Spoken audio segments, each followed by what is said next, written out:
Yeah, good time to start recording. Can you see my screen, please? Yes. Excellent. All right. So we've been talking about, I've been mentioning cardiac. And for that cardiac, we've done one of the C's in cardiac. And we spoke about cardiac to say, we need constraint, actions, risk, dependency, decision, issues, assumption, and change control. We spoke about change control already, and we told ourselves that change control is, or change, we spoke about change management as well as change control, and we said it is making sure that changes within a project are well managed and they go through the proper process, and they go through the proper process of approval or process of disapproval or rejection. Okay, so we must go through approval or rejection, and that must be recorded. So one of the C's is called constraint. Okay, when we say constraint, what do we mean, people? When we say constraint, what do we mean by saying constraint?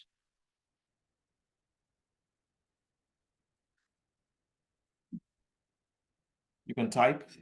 If you can't speak, you can type. When we say constraints, what are we talking about? Difficulties. Okay, yeah, we can say that. In the Yeah. aspect of, but when we use constraint in project management, what do you think we're talking about? Like limitations. That's it. That's what I'm looking for, limitations. Okay. So, and when you look at project, what are the kinds of limitations you think a proper project will have? Time, money. Time, exactly. Time, because they've said to you that, what, for our MS Dynamics is a 6 months project. So that means we are constrained to deliver the project within 6 months. I've said is a 500,000 pounds project. That means you're constrained with that. Okay. And I said, is MS Dynamics with plan to procure to perform, procure to pay, plan to perform, order to cash, and all that. So I've given you scope limitation as well. Okay. Sometimes you have resource limitation as well, source constraint, where this particular resource is only available on this particular date. A good example is this particular training. If you fix on a Tuesday, you fix on a Monday or Wednesday, Friday, Saturday, Sunday, I'm unavailable because I'm doing other meetings and other trainings and all other engagements. So I'm only available on Thursday night. You can see that that's a constraint that we need to work on. That's a resource constraint that we need to work on as well. So that is what we say when we talk about constraint on a project. So you have to make sure that constraints are documented. It's a barrier or limitation that is either already present and visible, or definitely will be so during the lifespan. So while the project is going on, you will definitely have all of these constraints, and you need to make sure that they are documented. You want to have a constraint log. Okay. In all the logs you're doing, you want to make sure that you have a constraint log, because this particular log is what will tell you what the constraint is, who raised the constraint, and what that constraint is affecting. So that is very, very critical on your project for you to have a constraint log. What are the types? What are the constraint types? Like we said, time frames and deadlines. Funding, like someone said, money. Funding is a constraint. Knowledge and skills levels is a constraint as well. So that means we're saying that, this particular project manager that we have doesn't have a proper knowledge of what MS Dynamics is, or a proper knowledge of Jira as a tool to use on the project. So you can see that that's a limitation. So that means we're saying that, okay, on this particular, it's a good example, the project I'm on at the moment, they are moving a lot of things with planning, with defects and all that. They are moving into Jira. Okay. So the first thing we did was to look at everybody on the team, all of the 150 people on the team, how many people will be involved directly with this particular task. We identified that 50 people will be directly involved to make input and all that. Okay, so if we move to Jira from Excel spreadsheet, do we have all of these 50 people with knowledge of Jira? Okay, when we looked at that, we say, okay, at least 30 of them has knowledge of Jira. So we can say, okay, with that, let's move. Okay, we can train the remaining 20 to get up to speed. But if after we've done our auditing and all that analysis, and we now saw that, only 2 people, you can see that that is a knowledge and a skill level constraint, meaning we now need to start reconsidering if truly we really want to use Jira, or we should just continue with Excel spreadsheets. So you can see those are the kind of constraints: availability of resource, people, hardware, software, technology, and all that. The business environment as well can be a constraint. Okay, the business environment can be a constraint. Compliance with strategic objectives of the organization. We need to comply. We need to comply. There is a chapter left, 11. Okay, we need to comply. We need to comply with what exactly is the strategic objective of the organization. If we have to comply with the strategic objective of the organization, then that means we are limited on how we want to do our project. We must make sure we follow that through. Then organizational issues. If there are issues within the organization, you're limited. Maybe it could be hierarchical issues you have within the organization. It could be, the company is about to go insolvent and all that. Those are organizational issues that you are concerned about. Legislations as well, policies, government legislations can be a constraint to your project, to say, there's a policy that just came out at the moment that says, you can't. A typical example is, okay, let's use it as an example. Anywhere there is HSE, there's a law called the ASAWA 1974, Health and Safety in the Workplace, 1974. That particular law says, whenever you have 5 people working in an organization, you are expected to have a designated health and safety officer. Okay, you expect to have a designated health and safety officer, meaning that's the legislation, meaning even if you have 5 people working on the project, we need to either train one person, or we need to either hire an health and safety person. So you can see that, that's a limitation already. Based on legislation, we now need to start looking at more money to get someone on board. Or we have other policies that say, you can't, this particular project, a typical legislation again is GDPR. Okay, GDPR is another legislation. If you're working on your project, you want to make sure that GDPR regulation are in place, because you'll be dealing with people's data and all that. So you can see that those are legislation that can affect your project. Coordination with external entities. You have to coordinate external entities. That is a huge constraint as well. How do you manage people you're not really working with directly, people that are external to your project, and you are dependent on what they need to do? You can pick that up as a constraint to say, based on this particular person who is external to this project, we might be constrained to see his availability, or we might be constrained to see them delivering when they are supposed to deliver. Support and commitment can be a constraint. When you're not getting the support of the key stakeholders and all that, it's a constraint, it's a limitation, it's a barrier. Business transaction volumes. Let's assume you're working on a project and you need to do a transfer of £1 million. Okay, you want to transfer £1 million and all that. It's a huge constraint, because they need to procure something and you need to transfer that £1 million, and your bank is telling you that, that is too big, you can't transfer all of that. If you need to transfer all of that, you need to come into the bank for us to do KYC and all that. So you can see there are various constraints that can happen on a project. For IT project, compliance with architectural directives.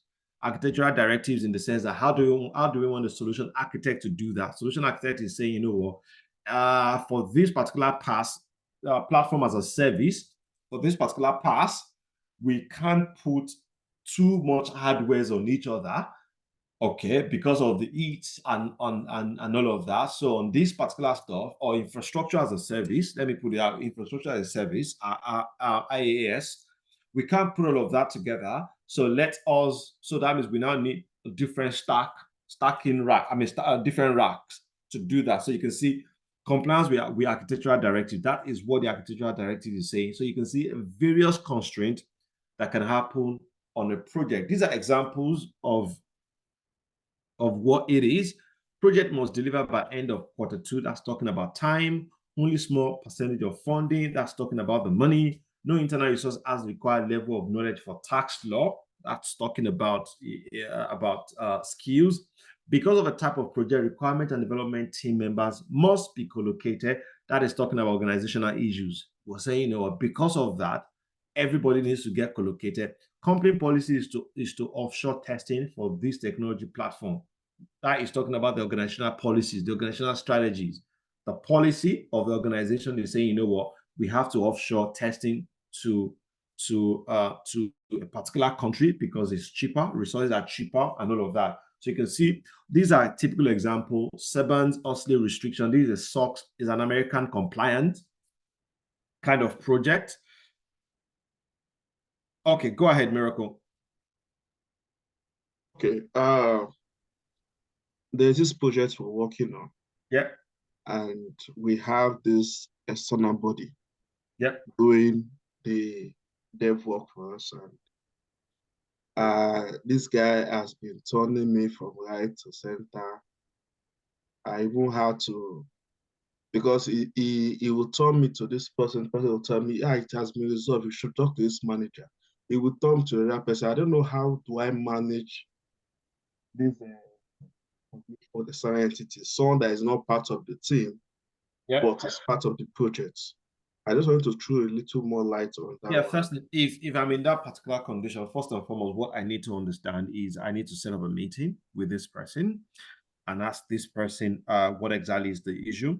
And if this person is turning you left, right, and center, then you need a meeting with everybody in the room. Okay, you need to set up a meeting with everybody in the room. That's going to be my next move to say, Officer A, Officer B, Officer C, I'm setting up a 30-minute call for us to resolve this. Okay. If that is impossible, then you now need to raise it as a risk and put it as a high priority that will get escalated to your program manager or get escalated to your project board. Oh, no problem. Okay. Thank you. Yeah, thank you. Right. Yeah. So those are the constraint examples. Next to our cardiac is assumption. Okay. Next to our cardiac is assumption. For assumption needs to be documented. There's something we say in project management. We say that assumptions are said to be true until proven otherwise. Okay. Assumptions are said to be true until proven otherwise. So when a project starts, a lot of assumptions will be said. Assumption in the sense that, you would get the stakeholders buy-in, you will get the sponsors buy-in. The sponsor will release money as and when due. We know the sponsor will release money as and when due. Or another assumption could be, based on past experience, the sponsor doesn't release money when you're supposed to release money. That is an assumption that you need to document. Okay. So on the project, a lot of assumptions, you will assume a lot of things. We can assume that, this project will finish in 19 days.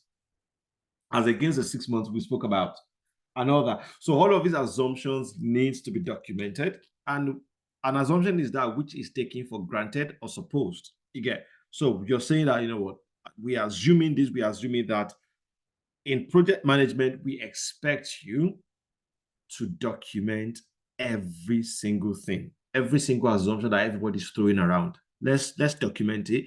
And after documentation, let's do a further analysis. Same thing with the constraint we spoke about. While you're documenting the constraint, you need to do a further analysis on that constraint with your team. Okay?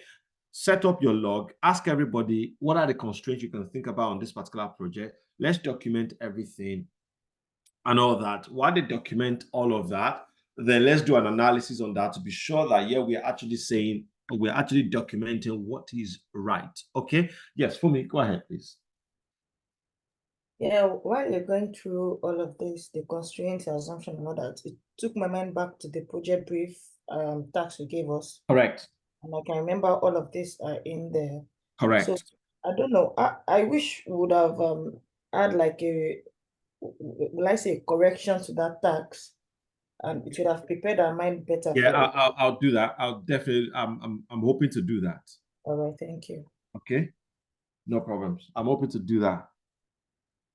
All right. So that's that on the assumption. You need to make sure that all of these are documented, and what you have in your project brief or what you have in your mandate and all that, they are high level assumptions or high level constraints. Okay, you are expected excuse me, you're expected to keep on documenting constraints. You're expected to keep on documenting assumptions as you proceed on the project. Okay? All right. What is a definition, something that cannot be established, that we cannot establish as being true at this point in time, but it is likely to be true. With project, there is always a high degree of unknowns. Have to make assumptions to move forward.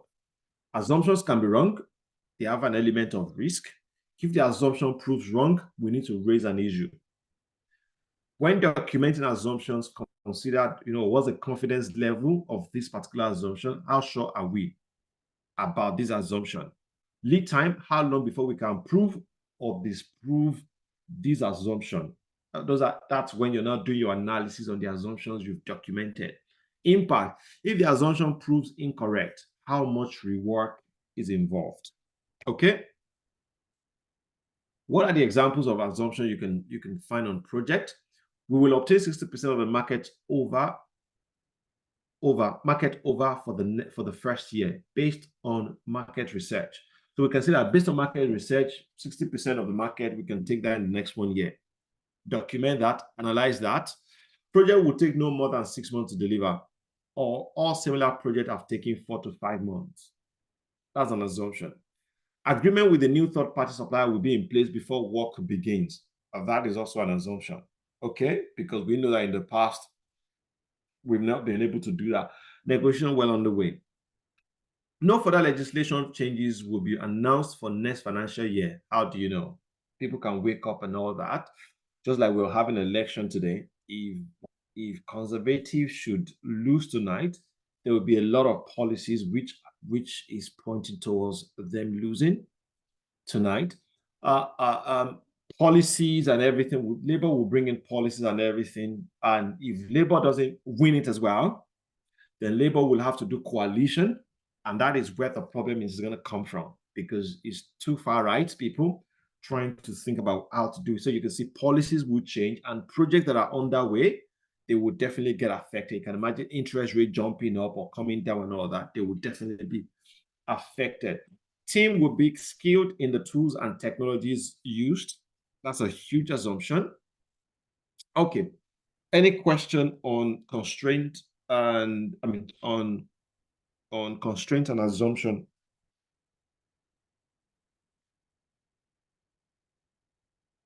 All right. Let's talk about risk. What is a risk?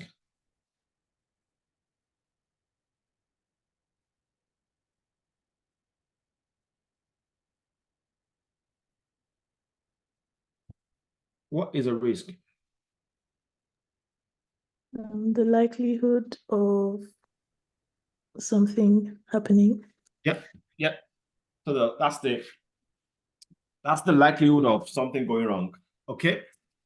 Is an uncertain event or set of circumstances that should it occur will have an adverse effect, either negative or positive. I know that when we talk about risk, a lot of people think about the positive risk, isn't it? We all think about positive risk. We all think about negative risk and all that, but there are positive risks. Negative risks are called threat, while the positive risks are called opportunities. So when you get on a project and all that, there will be opportunities you need to work on as well. You need to consider whenever you're doing that. And as a project manager, you are expected to be on top of everything when it comes to risk management, because this is the guy that can make your project to go south. Okay, so as a project manager, you will be expected, or as a PMO person, you will be expected to have a deeper understanding of risk. And that's why I'll spend a few minutes on risk. A few minutes on risk tonight. All right. For risk management is a structured process that allows individual risk event and overall project risk to be understood, managed proactively, and optimize project success. So let's dive into it. There are 5 or 6 steps when it comes to project risk management that you need to start thinking about, or you need to understand. And it's something we do on a normal day in our lives, okay? The first step is you have to understand the risk. You have to plan for risk. Planning risk management. how exactly do we want to manage risk on this project or in life? How exactly do I want to manage risk in life? What identifies as risk for you? Okay. Another person can say, you know what? For me, a typical example, I love taking risk. I can wake up any time of the day and just have a work, whether it's 1 a.m., 2 a.m., 4 a.m., and all that, My wife won't do that. If it's 8 or 9, she's inside the house and all that. Can't do the work because she doesn't like dogs and all that. So you can see that we need to now understand what is our tolerance level? What is our threshold? Everybody has got tolerance level, or every project must have thresholds and tolerance level. Every project must have what we call a risk appetite level. What exactly is our risk appetite on this particular project? Okay, or what is our threshold? When we say threshold, what we're talking about is how many risks can we withstand? How much risk can I withstand on this particular project, or can my project withstand before it becomes issues? So all of these things I'm talking about needs to be defined first. And for you in life, you understand something that, you know what, if someone is asking you to do a transfer of £5,000, then you have to start thinking, okay, I can't just, nobody can call me from the blues to transfer £5,000 that I want to buy something without me seeing what I need to buy and all of that. But you know what? But if it's £10, yes, your risk level, your threshold can still withstand, you know what, £10,000. I mean, 10 pounds. Sorry, £10. You can still transfer £10 without seeing what you want to buy. I'm guessing. I'm making that assumption. I'm making that assumption. You get so you can see that different projects will have different threshold as well. Same thing with individuals. So whenever we want to start planning risk on a project, we need to sit down first. And when I say this is a job of a PMO lead or a program manager to actually do all of these things. Okay, to actually do all of these things, sit down to do all of these things, say, you know what, on this particular project, what is our threshold level? What is our risk? What is our risk tolerance like on this particular project? What does it mean when we say a risk is high, a risk is medium, or a risk is low, or an impact is high, is low, and all that? What do we mean? All of this needs to be defined in your risk management strategy.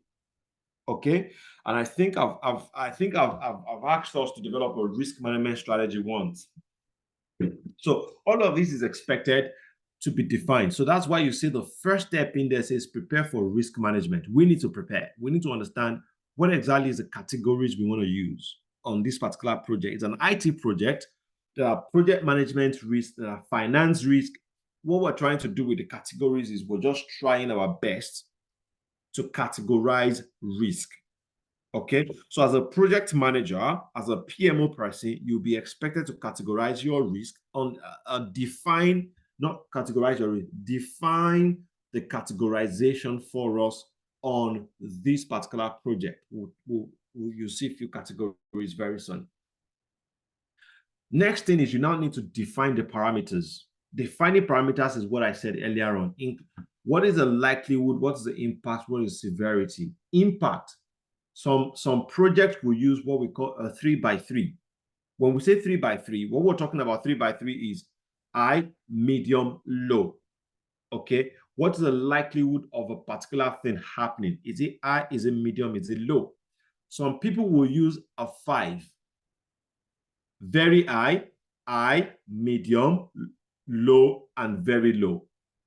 Okay, now we're doing all of this, we're explaining all of this because I don't want project manager A to be using 3, project manager B is using 4, project manager C is using 5. So you can see that there is no synchronization, there is no unity, and that will cause problem. Or team member A team member one is using on the same project. Team member one is using five, team member whatever is using 3. So you can see that we need to make sure that all of this is well defined in our risk management strategy or risk management plan, as some people will call it. Also, what I'm saying, we're using 3x3, 4x4, 5x5, and all that. Some also use numbers. Okay, some will use numbers. They will use 1, 2, 3, 4, 5, or some will use 1, 2, 3, 4, just like we saw when we're doing our stakeholders mapping. So we need to make sure that all of this is defined in that strategy. I don't want to be using number and someone is using medium, high, low. Okay, all of this needs to be defined on the project. Identify the triggers and the thresholds. When to escalate? When do we need to escalate? What exactly is the threshold? The moment you cross a particular threshold, we need to escalate. That is what we're talking about here. And also, what tools do we want to use? Okay, some people will use Excel spreadsheet. A lot of people will use Excel spreadsheet as a log. They will use a log. Some people will use SharePoint. They will create a risk log in SharePoint. Some people will use Jira.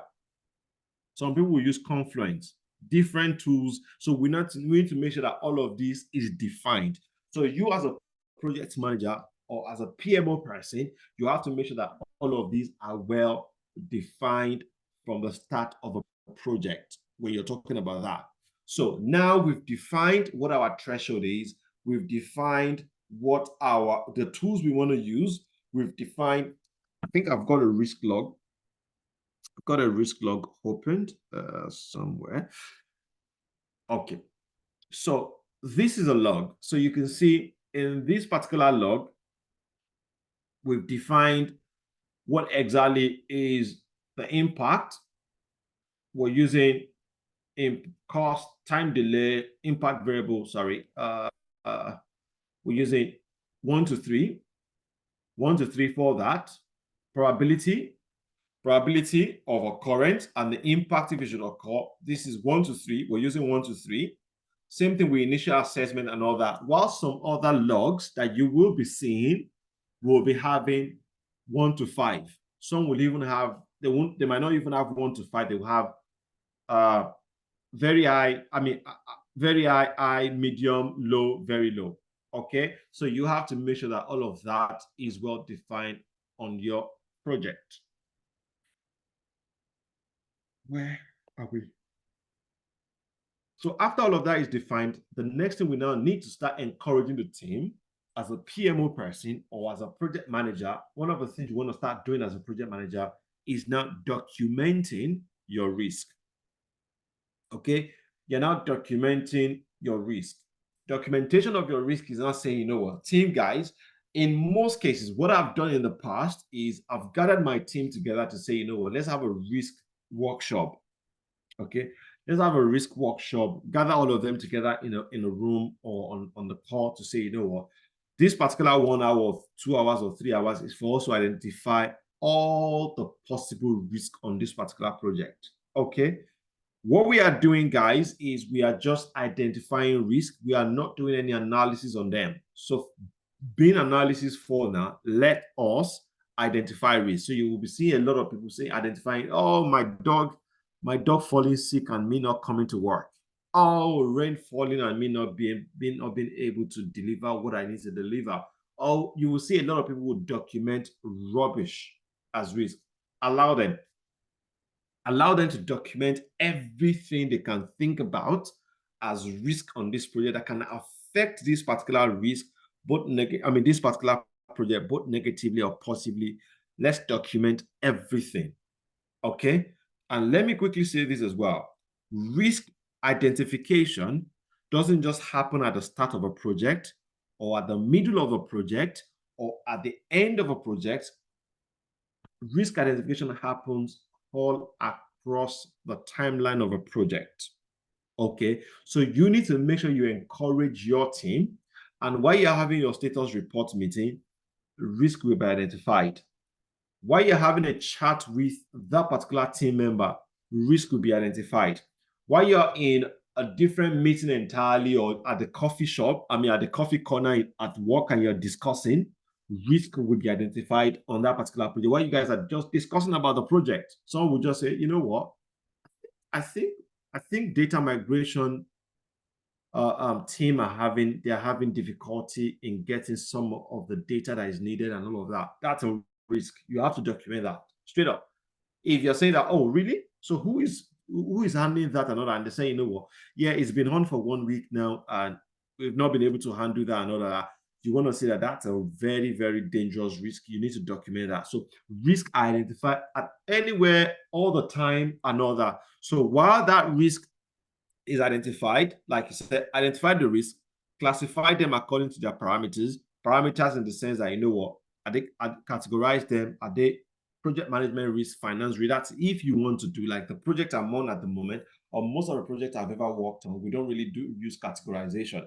We just identify risk and document them. Okay. So you can see documentation, document the risk, document the risk. While you document the risk, what do we now need to do? So all the risk have been documented. Everybody have said their jargons. Everybody have said something that is real, things that are true, and all of that. So let's now start eliminating rubbish from the key things. That is now when we now need to move into analysis. We now move into our risk analysis. I don't have that. We now move into risk analysis. So when we get into risk analysis, not sure who deleted my risk analysis. There is risk analysis before mitigate the risk. We now go, identify and analyze risk. I've combined it together. We now move into our risk analysis. So when we get into risk analysis, there are two types of risk analysis. Okay. There is what we call the give me 1 minute. Let's see. Trying to see if I have risk analysis on my other slide.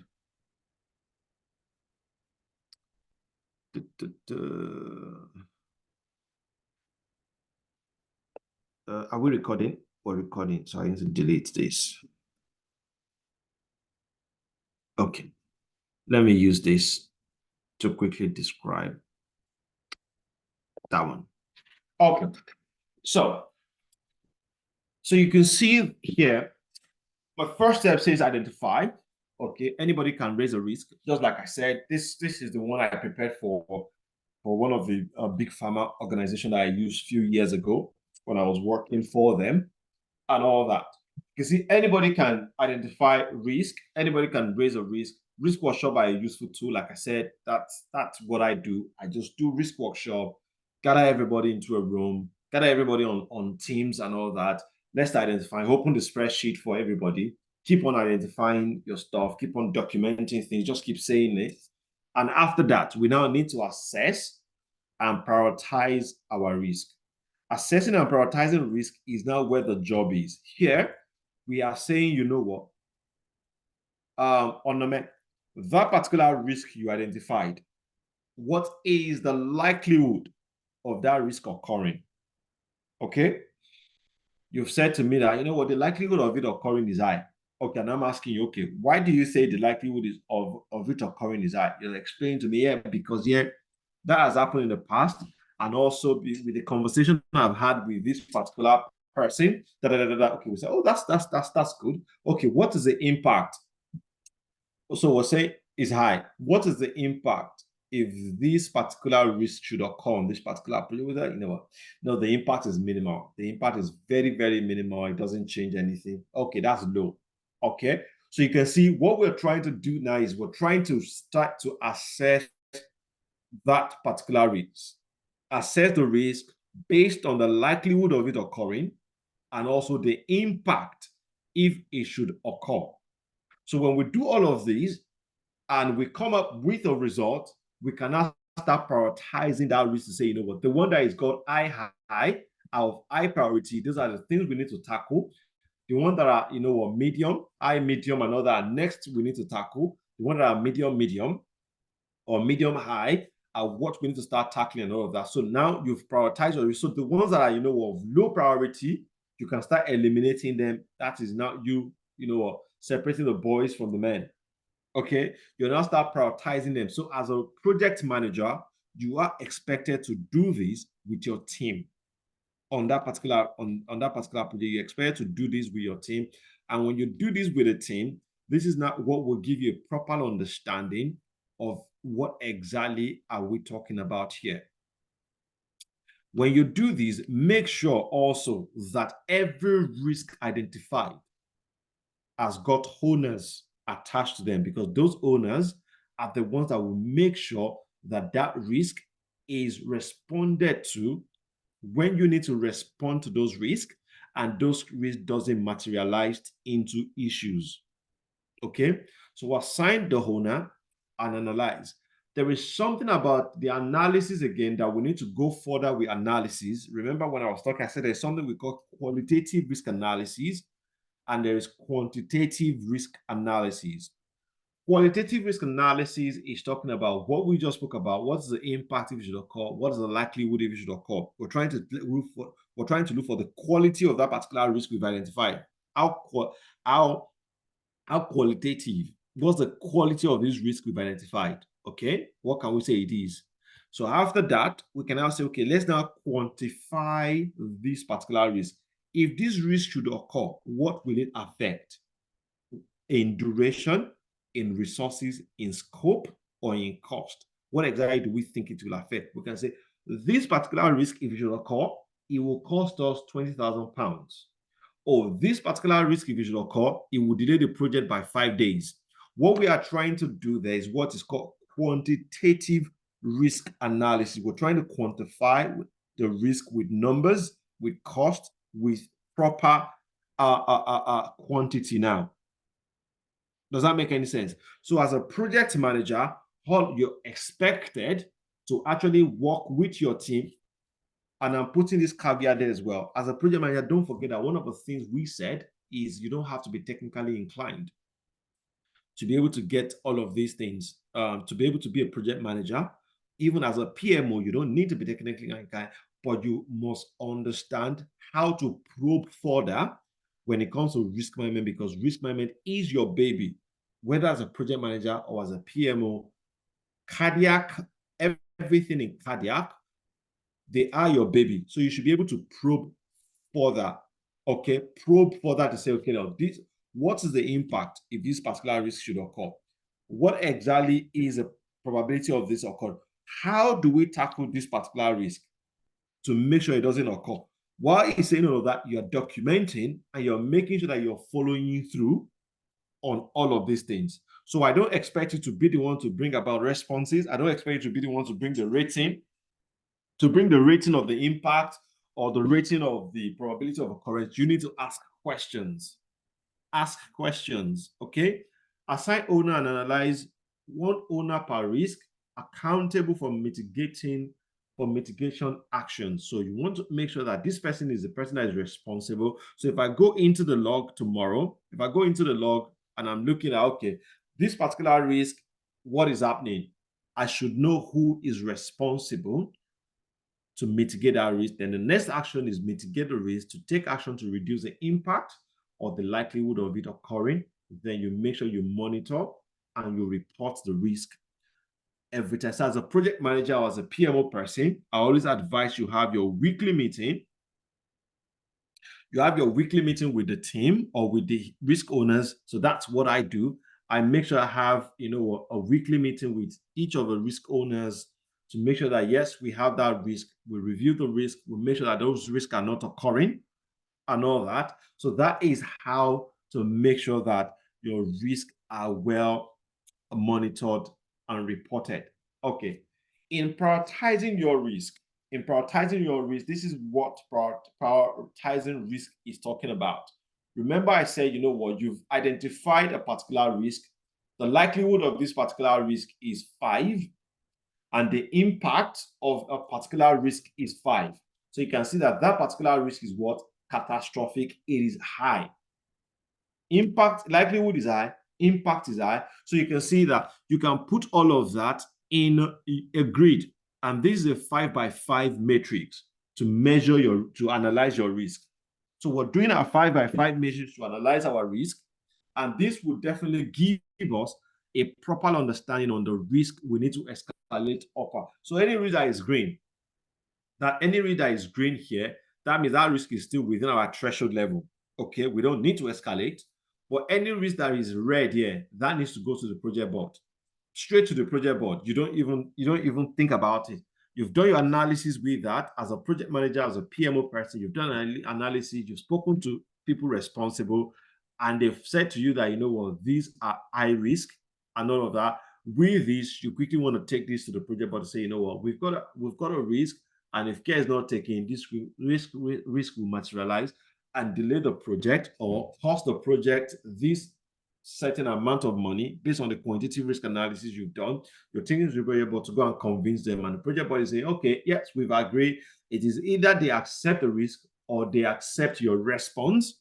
So the responses to your risk, that's why I'm saying rare, very unlikely to happen, unlikely, possible, almost certain, insignificant. You just say insignificant is very low, minor is low, moderate is medium, major is high, severe is very high. The name of the company just appeared there. I have to change it. I have to scroll down. Okay. So you can see this is a typical risk log. This is a typical risk log here. You can see, first thing we need to talk about is the risk number. Very, very critical on anything you're doing. And that is why you could see the spreadsheet I shared as well. It's got the risk ID. This is very, very critical, because that is what you will use in tracing each risk you're working on. So risk ID or risk number is very, very critical. The date that the risk was raised, fair enough, some people put it, some people don't put it, but I always put it there to know when the risk was raised. Because when I'm having conversation with the risk owner is asking me who raised it and when was it raised. So I should be able to defend that as a project manager, as a PMO person. The source of the risk, what is the risk description? High-level statement of potential risk. What's the high-level risk? This, like I said, there is no one topic fit all. What is important on your risk log? I'll say it now, is the risk number, the risk description, very, very important. The probability, the impact, the risk score, the mitigating activities or mitigation plan. Okay. The owner, the due date, the status, and date was last reviewed. Those are key things that your risk log should have. I'll repeat: risk number, risk description, probability, impact, risk score, mitigation activities, owner, due date, status, and date last reviewed, and sometimes date closed as well. Whether it is because your status will tell you whether it is closed, open, or in progress. Okay, these are the critical things that I expect to see on your risk log. All right, so you can see risk versus issues. We're saying that a risk, an unplanned event, which if it occurred will affect the project.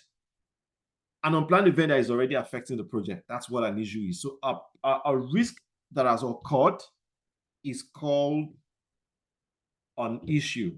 So when a risk occurs, when a risk is not properly managed and it has now materialized, it is called an issue. Okay?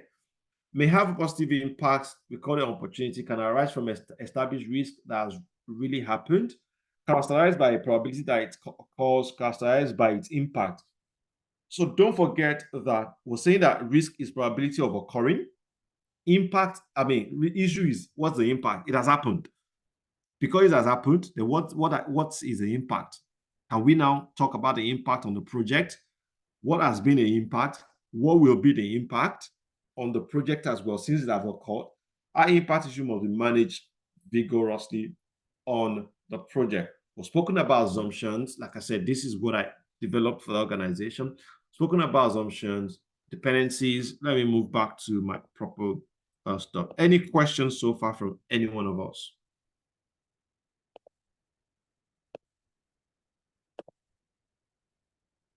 Any question? Yes, I do have a question. Go ahead, please. When you identify a risk, Yeah. I'm trying to really frame my question correctly. I guess it's kind of like tying a risk and an issue, like in the process of you identifying and trying to mitigate it, can it quickly become an issue? Yeah, then in the process of you trying, if you don't have a proper mitigation plan in place and it has occurred, it becomes an issue. It's an Okay, issue. so at that moment, I mean, obviously it will still stay on the risk log because No, then you transfer it to the issue log immediately.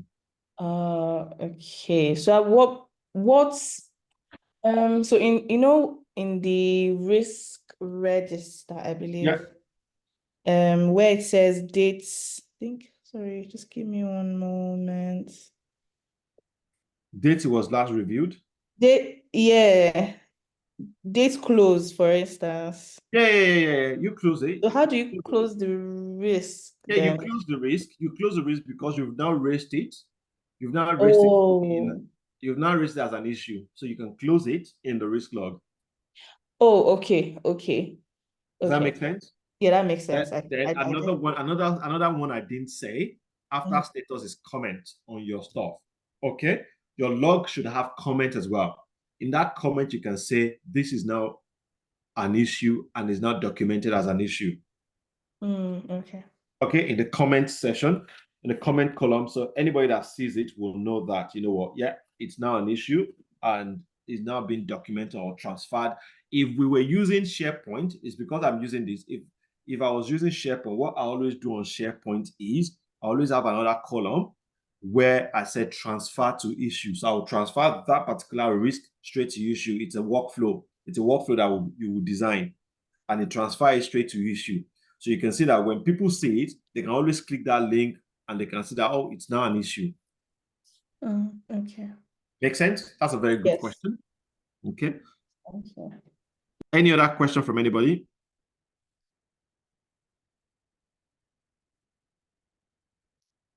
Ask questions. I guess just more of a comment. Yeah, go ahead. It all seems very exciting, It's just very paper heavy. Like it feels very admin heavy because constraint log is different from issue log. In my head, I'm thinking, what's the difference? Right? If something is going to be a limitation, that means it will potentially affect the project negatively. Why are they not just one document? But yeah, it's not a question, it's just me ranting. Yeah, you're very correct. And one of the points, if you notice that one of the points we raised earlier when we're talking about constraint is some of those constraints will definitely be risk. Okay, they will definitely be risk, so you can always document them. You can materialize, say, you know what, yes, we've identified it as a constraint, but now it is now a proper risk because we've done a proper analysis on it. We've seen the likelihood of it happening and all of that. Okay, makes sense. While some organizations don't even have constraint log, they just make use of risk log straight. Okay, but proper project management is saying that you must have a constraint log as well. Make sense? So, like Okay, I said, go ahead. yeah, I just want to ask, like, if you're working in an organization and it's not their common practice. If it's not their common practice, flow with them then. Except you can see that a lot of constraints are being said and nobody's moving into risk, then it's better for you to document them as constraint, have a proper conversation. Then if the likelihood of it occurring and the impact is high, then move it to risk. Yeah, thank you. Welcome. Okay. So we've got a risk. I've got my typical risk register here. Like I said, this is a typical column that you have in a risk log: the reference, the risk resolution, the impact, the action taken, the likelihood, the impact, the severity. As likelihood times impact will give you severity. Financial impact on the project. That's your quantitative risk analysis. Who is the owner? What date was it raised? What's the status? Is it a risk? Is it an open risk or a closed risk? Okay. So you can see that's a 4x4. This particular slide is using a 4x4 and all that. Larry, go ahead, please. Yeah, I wanted to ask, Yes. is there provision for such risks that no matter what you do, will always try to occur? Like, is there provision for such, or every risk can be avoided? Well, every risk can be avoided. Okay, So, but so, what sorry, we're saying, go I ahead. meant to say, risks that are there risks that will become issues no matter what you do, or every risk can be avoided in order not to become an issue. That's what. Yes, you can actually avoid every risk if you have a good if you have a very good risk response in place. And what are the risk responses? The risk responses are I'm not sure. Yes, these are the risk responses that you need to put in place. Miracle, let me answer that, then I'll come to you. Except it's similar to what Larry asked. Risk responses must be appropriate to the severity, cost effective, timely to be successful, realistic within the project context, agreed upon by all parties, and owned by a responsible person. Okay? These are all the things we expect you to respond. And how do you respond? How do you now put that responses in place? One is that you avoid that particular project, that particular risk entirely. Okay, I give you a typical example. The easiest example I always use is a rain is falling, and you need to go and you need to get food from the corner shop. If rain is falling and you need to get food from the corner shop, the risk is rain not dropping on your body. Okay, how do you do that? How do you avoid that? The way to avoid that is don't go at all. Stay in your house and let hunger eat you. Okay, in that particular aspect, is it that you've not eaten for days, and that particular risk is very, very high, or let's assume it's raining, is a kind of rain that dropped in Lagos yesterday. Okay, and all that. So if it's the kind of rain that dropped in Lagos yesterday, where the flood everywhere and all that, that's a very, very high risk. Okay, so I'd better stay in my house and avoid such thing where and all that. Okay, transfer. Let me get a delivery to deliver the food, to go pick up the food and deliver the food for me. That is you transferring the risk. Someone else is inside that rain, inside that heavy rain, doing the work, and food will come to you. You can say, oh, you know what, mitigate. Let me drive down. Let me drive my car down, or let me use umbrella. What you've done is you've reduced the impact of that rain. That doesn't mean the risk is not there. Okay, but what you've done is you've eliminated the risk. You've reduced the impact of the risk. That is what is called mitigation. Okay. Now, another thing you can do is, say, man, now one dead go kill man, and all that. You just say, hunger mustn't kill me. I must enter this rain. I must get into it and go get the food. What you've done is you've accepted that risk. Okay. In accepting that risk, and someone is thinking, accepting the risk should be an issue now. Okay. Yeah. No. It is now if the risk around it is, being carried away by water. All right. Being carried away by water. If you're not being carried away by water, that is now an issue. Okay. But there is a rule of thumb, there is an heuristic rule that says that, never accept high impact or high severity risk. If you know a risk is of high impact, don't accept it. Don't say that your only option is acceptance. Acceptance can never be your only response to high impact or high probability risk. Please avoid that. Just look for how to avoid it. Look for how to mitigate. Look for how to transfer to people that have got the knowledge, the know-how more than you, that can actually do this job, and that is what they do. Okay, this is what they do, They know how to do it. They have the technical know-how. They have the skills and all of that to actually do the job without it affecting the project. That's why you are transferring your risk to them. That is why we get insurance, because they have all the things that is needed to do their investigation, to do all of that. That's why we get insurance, and you live your life and all that. So yes, there are risks that can actually turn that you've done everything possible.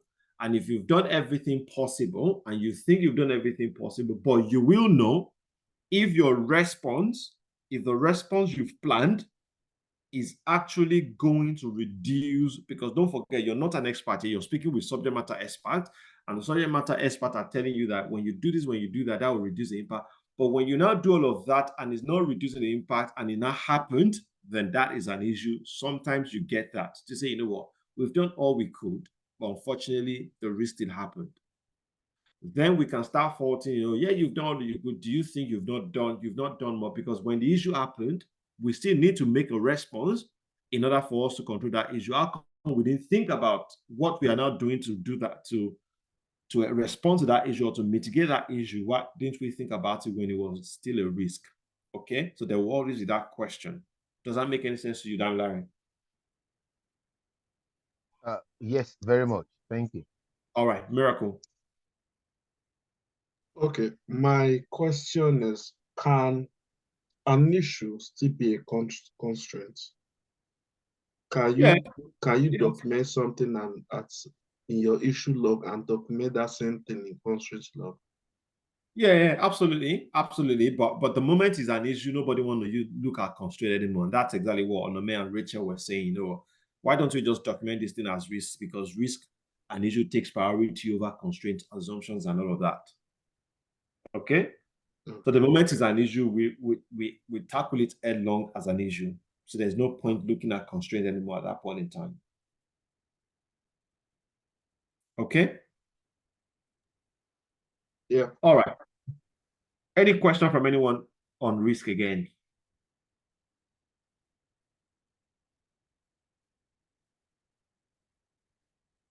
All right, this is just an example of a process diagram on how to manage risk, and talking about what the task of a project team member, the task of a project manager. So what I will do is, you know what, I will bring this, I'll do a screen grab of this, I'll send it to us, and that's our assignment. I'll send it to us. This is just on a flow chart. I will appreciate if you can put it in a swim lane. So you can see two actors, the project manager and the project team. Okay. So you can see identify the risk, log the risk, assign to a different team. Is the risk assigned to a different team? Yes, then communicate detail of the assigning with the risk number to a different team. If it's a no, then check the quality of that particular risk. Okay. Is this a risk? If it's a risk, yes, manage the risk. Do you need the risk to be escalated? It's a yes. Then if it's a no, then let's look at the risk disposition. How do we mitigate? How do we track? Do we avoid the risk or do we accept the risk? You can see all of the risk responses we spoke about. If it's to mitigate the risk, then propose mitigation plan. Mitigation plan accepted. Yes, execute the mitigation plan. If it's a no, propose another one. Okay? And that goes on and on and on like that as a process. So I'll screen grab these. I will appreciate it if you can turn it into a swim lane. So just the process we spoke about now, just that process we spoke about, identify the risk. Who is identifying the risk? The project team. Everybody's identifying the risk. You don't leave the project manager or leave the PMO to identify the risk. Okay. Log the risk. Who is logging the risk? PMO in most cases will log the risk. If there is no PMO working with a project manager, you as a project manager will be expected to log those particular risks. Okay. Communicate detail to assignee with risk number. PMO or project manager will do that. Qualify the risk. The project manager is expected to do that with the team. Track as task or actions. The project manager manage the risk. The project manager is expected to do that. And that is, I'll do a screen grab. I'm hopeful that I'll turn all of the slides into PDF for us to look at okay, as a material to look at, to read. I'm still working on that. Then I spoke about reporting category, okay? Like I said earlier on, don't forget, whenever you have a red risk, you need to escalate it up. So for this particular project I was working on, you could see the project steering group, any risk that is critical, high or medium, that they need to see that. The local business risk and control champions, they need to see those risks as well. The program and the portfolio manager, they used to see critical, high, medium, low. Okay. Operational risk to the BAU risk register, any risk which have an effect on the operational aspect, any risk at all, they want to see it. Whether my dog might fall sick, that will not be able to come to work. I don't need to take that to the steering group. I don't need to show that to the project, to the program or portfolio manager. But everybody within the BAU needs to see that, because that is what it is affecting. All risks must be recorded in the project risk register. Remember, we said that when we started. It is recommended that a project uses these severity levels for escalation. Local restrictions may apply.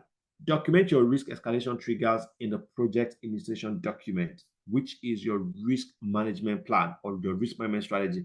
Make sure it is documented. What exactly is our risk escalation triggers? What exactly is our risk rating? How do we want to do that? What exactly is our risk categorization? All of that must be documented in your risk register. Any question tonight?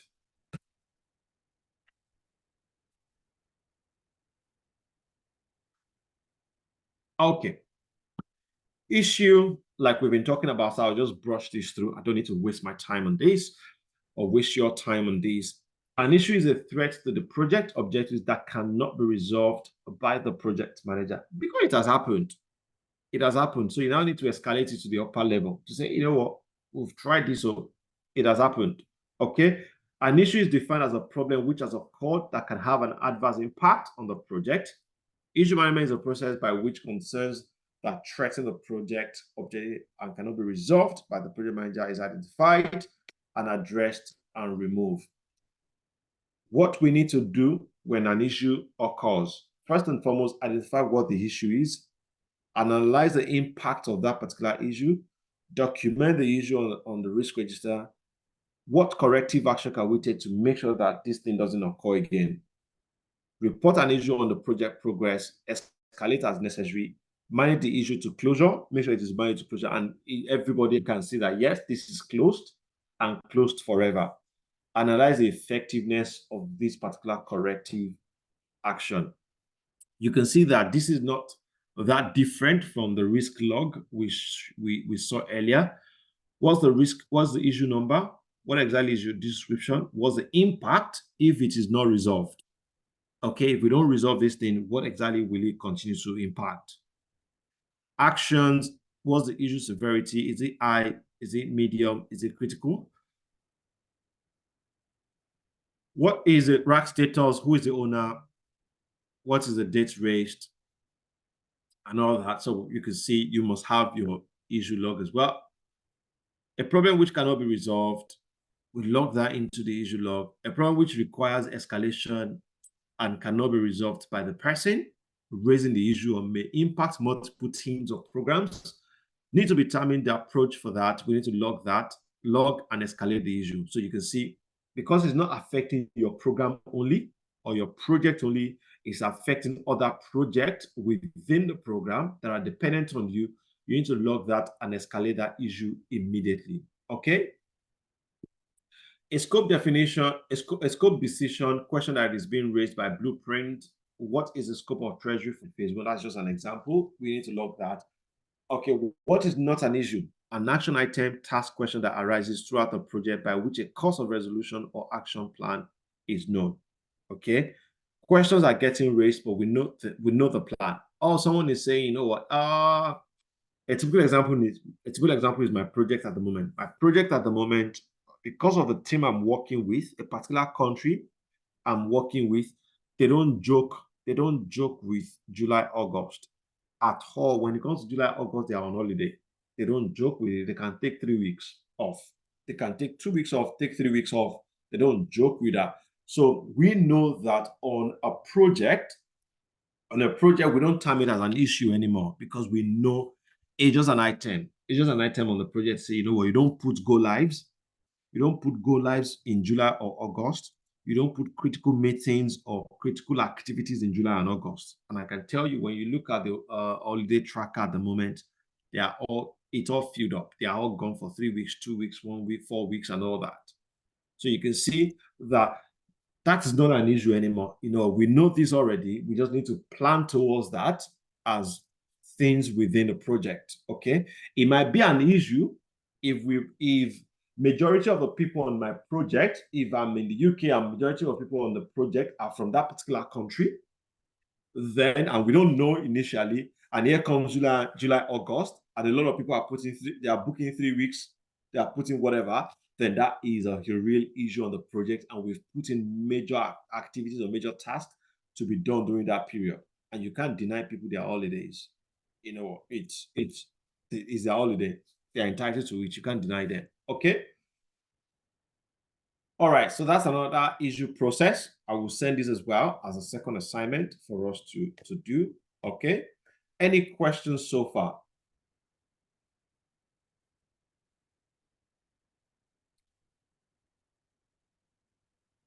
I see I have Damilare and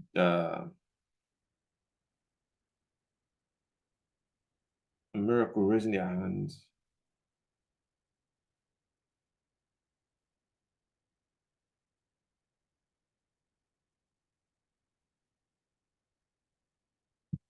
Okay. All right, guys, let's go to dependencies. I will permit me to pack dependencies until we do planning, because that goes with planning. Okay, so I will pack dependencies for that. Let's go to change control process. We've spoken about change control process already. I took you through that process already, and this is a typical change control process. Let's go into reporting. Project reporting. All right, project reporting is critical, and as a project manager or as a PMO, this is your baby. This is your number one baby as well. As cardiac is your baby, this project reporting also is your baby. Why am I saying this? You have to report your project on a weekly basis. Even if it's not weekly basis, you have to report your project once in 2 weeks. Monthly, you have to report to the project board once a month, or steering committee once a month. You have to report within the team. The team members need to report to you. So you need to have a template of how you think project reporting should be done. This is a typical example of a project reporting that I once used in the past. Okay. And project reporting is a one-pager. Some people use Word document. Some people use Constraint. Some people design something in Constraint for project reporting. Some people use Word document for project reporting. Some people use Excel document. But the one that is very common is just a one-pager PowerPoint. A one-pager PowerPoint report that shows the description and purpose of the project. What exactly is the description and purpose of this particular project I'm working on? What exactly is the top risk issues or scope changes on this particular project? What exactly is a recent accomplishment in the last 1 week? So if it's a weekly reporting, I want to see what has been achieved in the last 1 week and what do we intend to achieve in the next 1 week. Okay, for the top issues, risk, and all that, what are the mitigation plan status? For our risk, overall risk, where are we? Medium. Overall health of the project, are we on the overall health of the project? When we look at the cost, when we look at where we have with the schedule, when we look at where we have with the quality of the scope, what is the overall of the project? Are we green? Is a schedule green? If we're saying schedule is green, what we're saying here is, you know what, we are on track or we are ahead of schedule. But if we are not on track and there's a risk of a delay, then I will turn this to amber. If the project is properly delayed, I will turn it to red. Okay, so you can see original date, start date is that, original completion date, current completion date. You can see that current completion date and the original completion date are the same. So you can see it's just a one pager. So with this, if I pick up this every week, I can understand where you are on your project. Okay. I asked the team to do one. Let me see. Okay, Fungiman.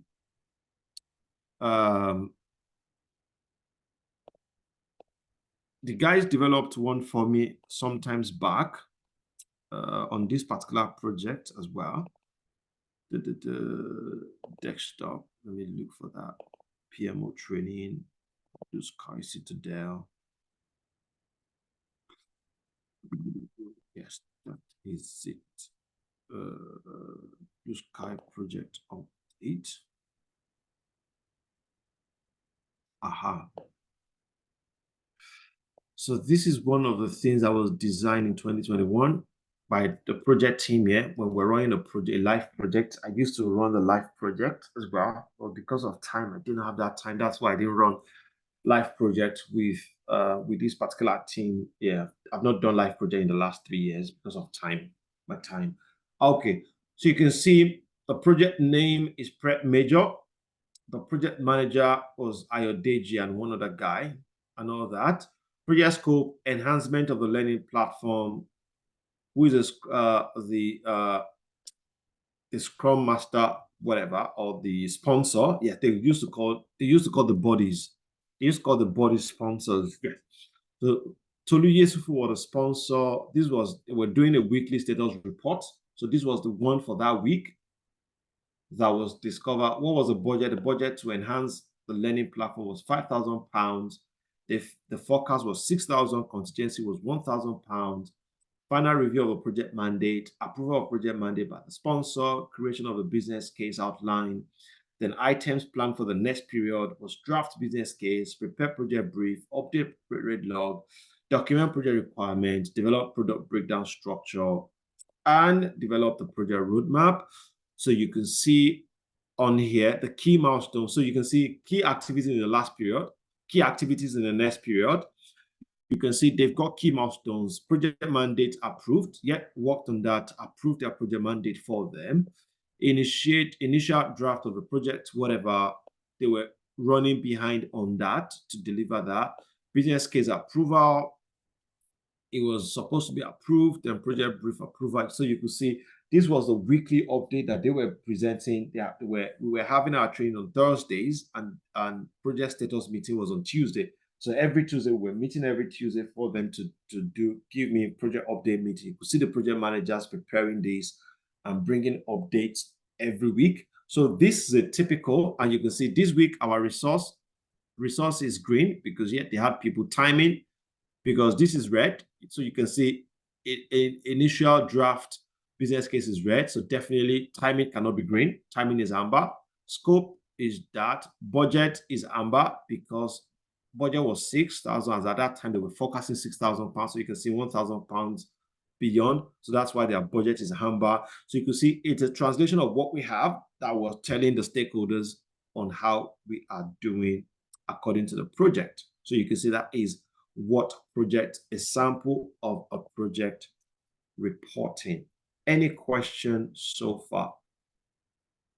Process mapping and change control, we did that already. Process mapping is using Visio.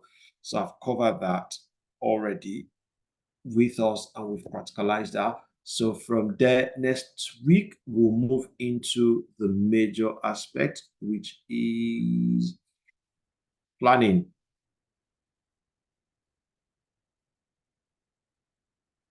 Yeah, we'll move into project planning next week.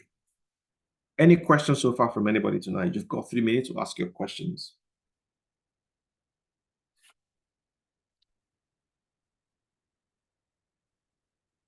The class seems quiet today. What's happening? Tired people?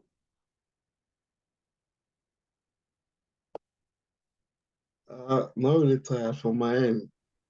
Any questions A from lot anybody? of things on my end. I can imagine. Yeah, I'll just go and watch the video and ask questions. Okay, no problems. It can only get better.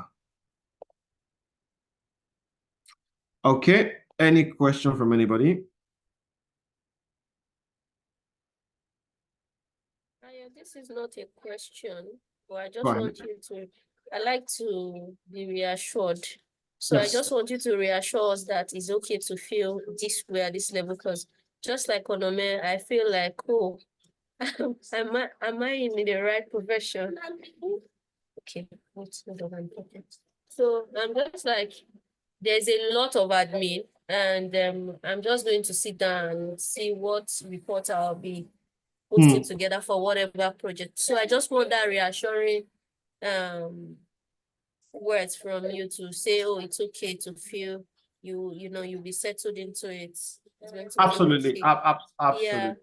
Absolutely. And that's why my advice is because when I started, you were not here when I started. I was like, you need to tell the story on your CV and all that. You just don't jump from customer service into project lead or project manager or program manager and all that. You need to tell a story. And because I grew through the rank, I grew through the story, you get.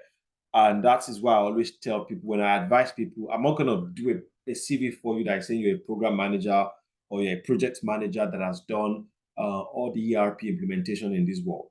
No, you get. I will always, what I tell people is just give yourself first 6 months to learn on the job, even if the pay is not really that great and all that. Give yourself 6 months to work as an assistant project manager or as a PMO analyst with a project manager. Then you're using a live project and you're getting paid as well using a live project while you're learning under a project manager, compared to, yes, the project you're working on in Blue Sky and all that, they're fantastic. But I can actually assure you as well that the business environment, is, or the corporate environment is a little bit strict. Okay, for you to say you want to jump into it and you want to be a project manager straight from there, but you can actually hide under a PMO analyst, you can hide under a PMO support or under a project support analyst and all that, to actually have that proper learning and start saying, you know what, oh, this is what IO taught me. Yes, I can make use of it as a project manager. Yes, it's making sense now. Yes, it's making sense now. Yes, it's making sense now. Okay. So it's very, very okay to feel like that now. Well, I can tell you that yes, you're in the right direction, and it's all dependent on how you want to take it forward, by having that courage and having that confidence. You know what, I can do this. Okay, thank you. Omomi. I'm not sure if this relates to what you're teaching us, but like That's all right. part of it. So I think by the end of 3 weeks we are going to do a presentation on Yes. what is it called again? Like, is it career? I'm not sure it's career development, about a profile about ourselves and all of that. Yeah. And from the critics when we did our last demo presentation, the PM guy said something about that we need to like that what he wants to see in the presentation is about mitigation plan and how it's been resolved and all that. So I'm thinking, are we relating that to the project? Let's say, for example, the project legacy we're doing. How do we match that together?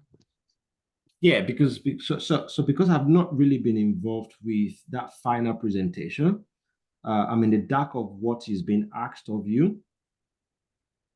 Okay. But what he said was like a profile that we need to like go on is it Chantan is it Chatan or something that Gantt chart. Gantt chat. So on that we'll create a profile, we'll have like a blog, or the part where it says answer questions, but you need to create something on that, and you're going to use that like a presentation. There are loads of questions that he gave us, Okay. that you need to answer that. Then at the end of the day, you have to do an individual presentation. Can you post that questions on the PM ADM community for April 2024? He didn't actually. He was just. It's anyway. I'll go and listen to the video again. He didn't. Okay, please listen to those videos. Yeah. If you like, have those. Example of explain how to set up your favorite tool, approach to project management, the Okay. methodology and stuff like that. Yes. So if they're asking How you, charter, civic, how do you create a project success, how to define it, and so it's kind of, I don't know, as in I'm not really sure how to like. so it's okay. If I get what he's saying properly, you know what? It's all about summarizing everything. The way to do that, because it's not in this class. It's not in this class. He doesn't know what we're doing. Okay. So I will think that the best way to do that is to summarize everything you've learned on this particular project, how you think you can apply that to whatever you're doing or whatever you intend to do going forward.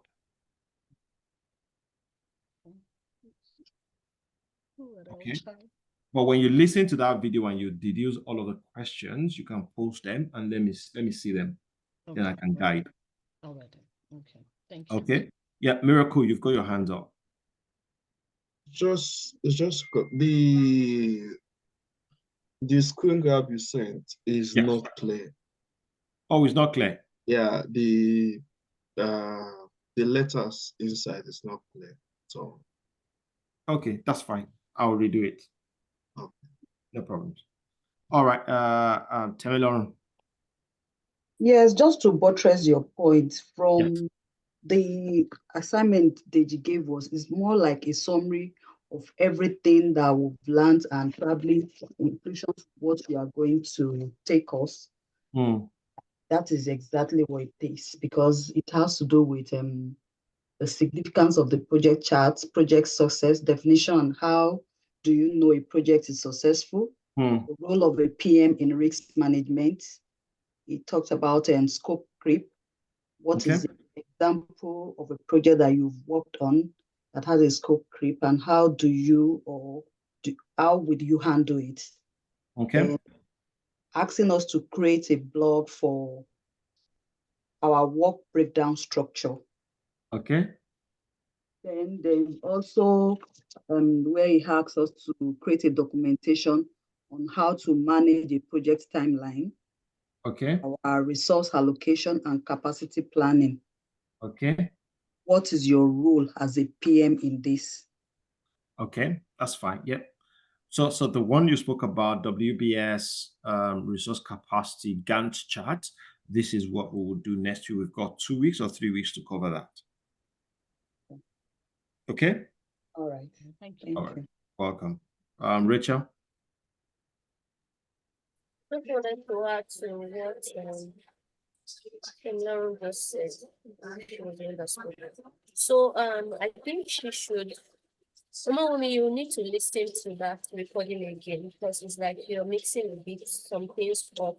So what we are required to do is to create a blog. There's a website that was shared.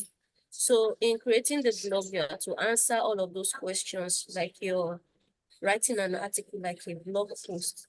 So all of those questions are to feature in our blog.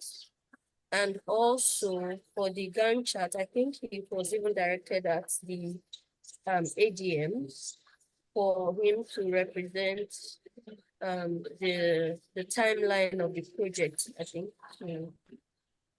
He said something about creating a swim lane, but that is for the group one, which is for SM and the PMs. But there is also an individual one from what he said. Yes. Okay, I'm not sure I got that. Maybe I would have to listen to it myself again. Okay. Yeah, the one he asks us to make a presentation individual is where he said we should create a profile statement in 2 paragraphs about yourself. Okay, that's the first part. But you have to speak to him as an interviewer for 3 minutes, telling him you are the best candidate for the job. Probably when you met him on the elevator, like an elevator pitch. Then the next 2 minutes, you have to post your documentation or blog in form of a screenshot